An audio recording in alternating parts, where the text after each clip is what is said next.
বড়দেরকে প্রণাম, ছোটদেরকে ভালোবাসা জানিয়ে আজকে ভিডিও চালু করলাম। মা আজকে কি রান্না করেছে একটু দেখি। মা তো রান্না করছে, ওদিকে যাব, কিন্তু বাবা দেখি আবার কি নিয়ে এসছে। কি নিয়ে এসছো? তো বড় সাইজ, খুব অনেক বড়, এক মানুষ হয়ে যাবে।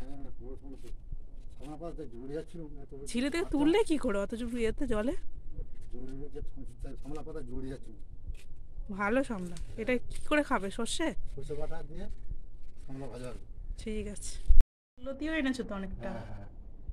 অনেকটা ছিল তো, মোটা মোটা। কি তাহলে চিংড়ি মাছ এনেও কালকে হবে। হ্যাঁ হ্যাঁ, ভালো করে করবে। এখানে দেখো কালমেঘ পাতা গাছ হয়েছে, অনেকটাই হয়ে গেছে, ভর্তি হয়ে গেছে পুরো বালির ওপর না। এই কালমেঘ পাতা গাছ কিন্তু সবার বাড়ি একটা করে থাকা উচিত। সকালে একটা করে খেলে কিন্তু শরীর ভালো থাকে। সামলা ভাজা আর একটা এই শাক ভাজা হয়েছে। বসে যা খেতে।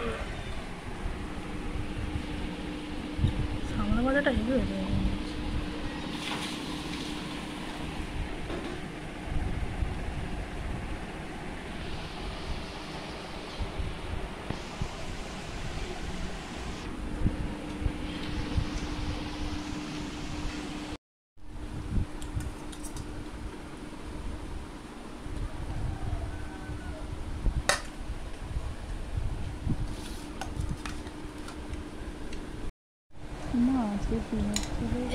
কি দিয়ে ভাত খাচ্ছ? ডিমের ঝোল, কষা ডিমের ঝোল।